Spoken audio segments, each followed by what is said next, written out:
from drive going to manual mode, pwede naman kahit nakahinto or umaandar ang sasakyan. Pero ito lang yung reminders ko, no?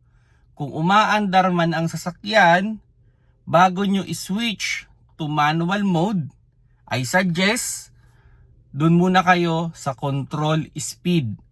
Kumbaga, kung tumatakbo ka ng napakatulin, medyo slow down muna tayo ng konti bago natin i-shift.